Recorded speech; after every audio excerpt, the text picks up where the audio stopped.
What's going on, guys? This is the Red Rogue, and today we'll be doing the first of 8 dungeon guides, where I'll go over the boss encounters and some of the more noteworthy trash that you'll want to keep an eye on for Mythic difficulty. So this will help give you some insight on your Mythic keystones as well. Our first episode will be covering the Spires of Ascension dungeon, so let's see how we can help the Blue Boys of Bastion, and they're totally not a cult. Totally.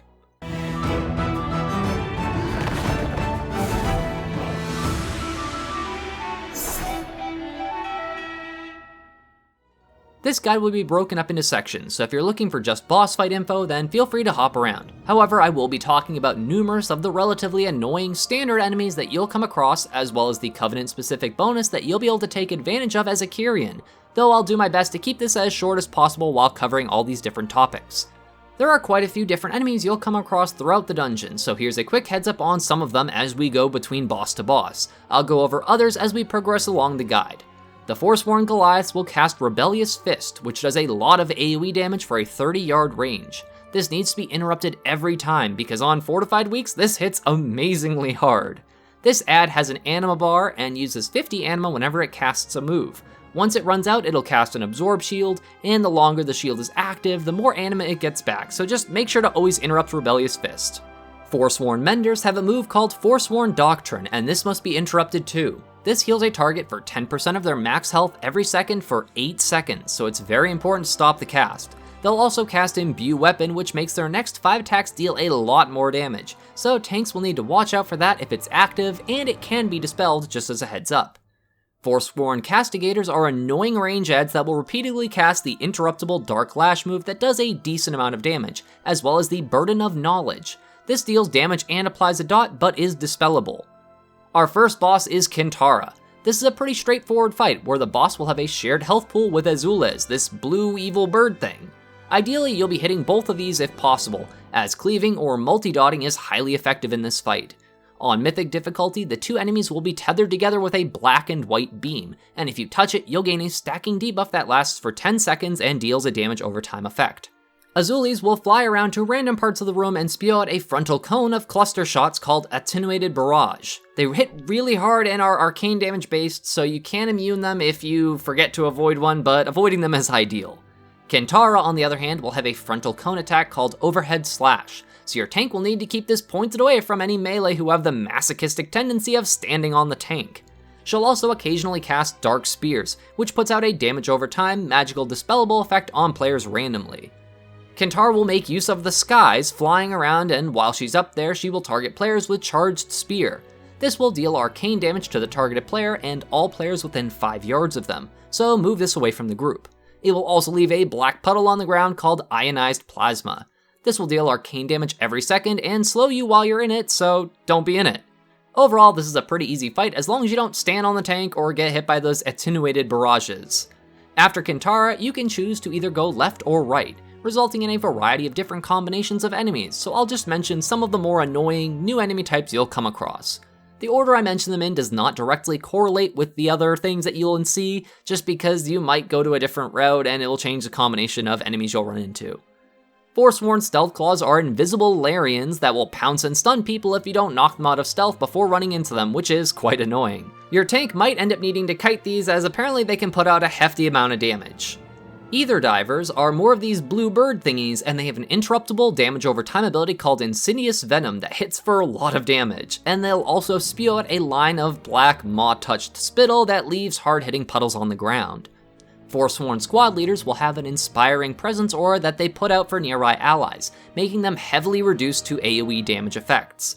They'll also do a slam attack that deals physical damage and knocks players back, as well as leaving another giant black puddle on the ground, which seems to be a very common theme in this dungeon.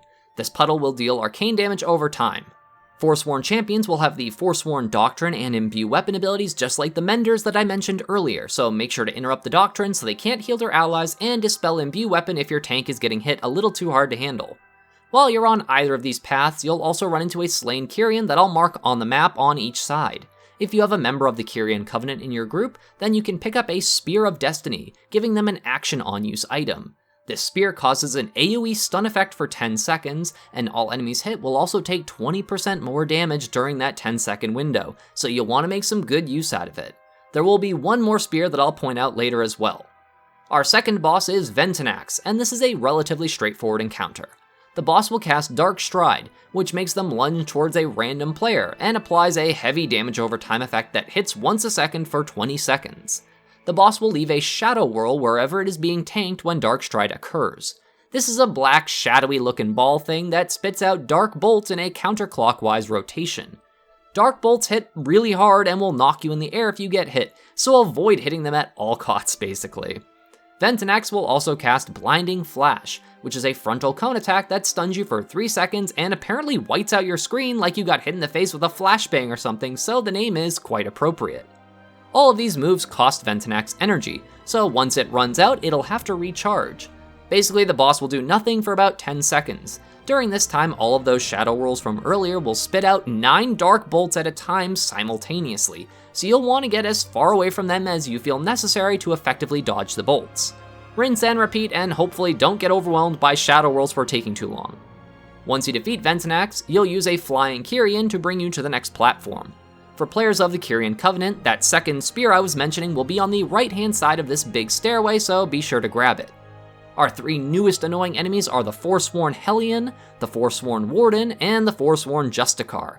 The Hellion has a mildly annoying debuff called Menacing Presence that deals damage to anyone near it every 3 seconds. It also has the Impact ability, which will make the Hellion jump and land in an area, knocking players back and leaving a black puddle on the ground that deals damage if you stand in it. The Forsworn Warden has a Greater Mending spell which heals all allies within 40 yards for a large chunk of health, so do not let this cast go off.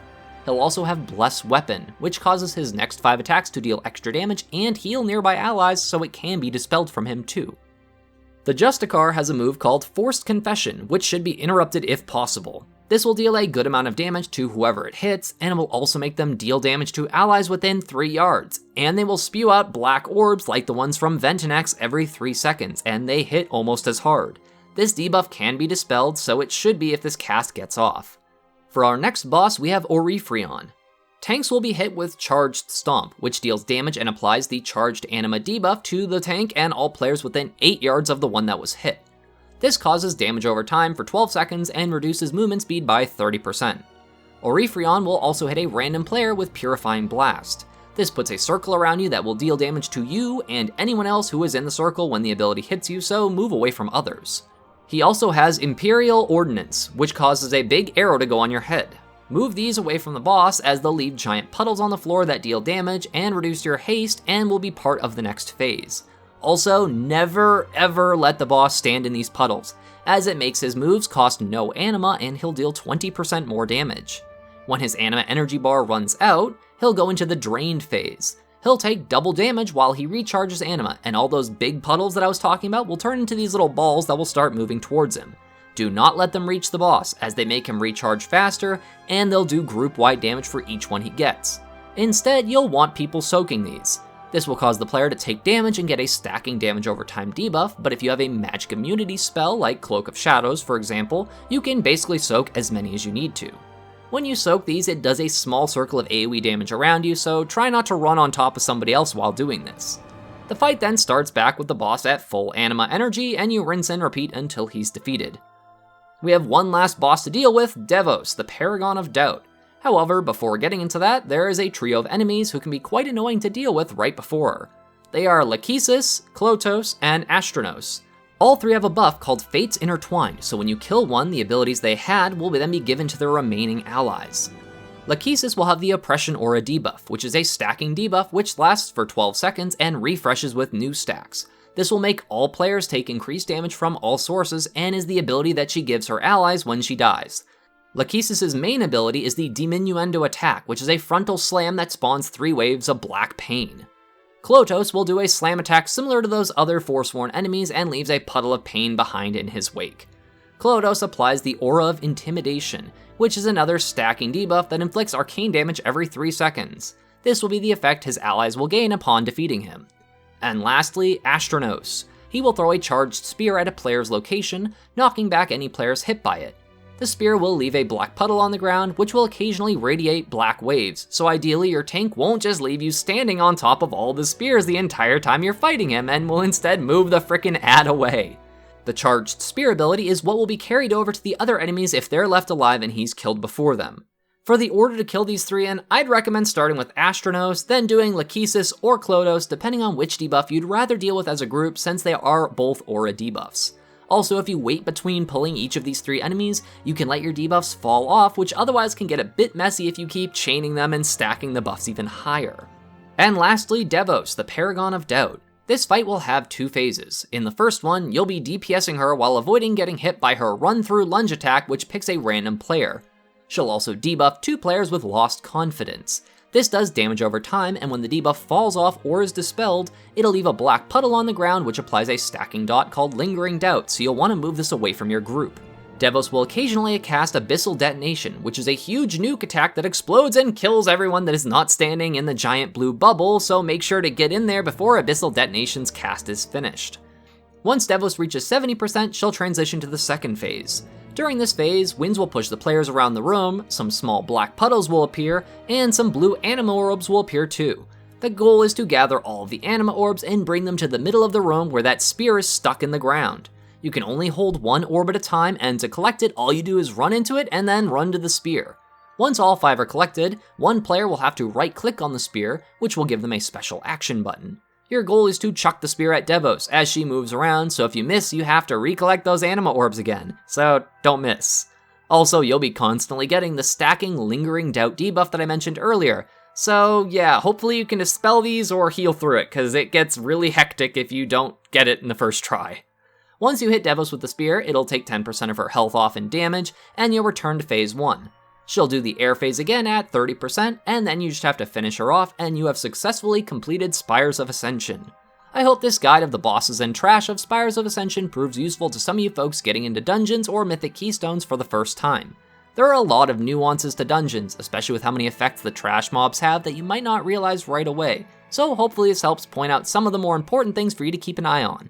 If this video was helpful to you, then maybe consider leaving a comment or a like. Or if you're a fan of the channel and new around here, maybe even subscribe or share these sorts of videos with other folks that you know that might find them helpful. I'd also like to take this time to thank all of my regular viewers, commenters, subscribers, and especially my patrons, who all help make these Shiba Shenanigans possible. Thank you all so much for watching. This is the Red Rogue, and I'll see you guys around.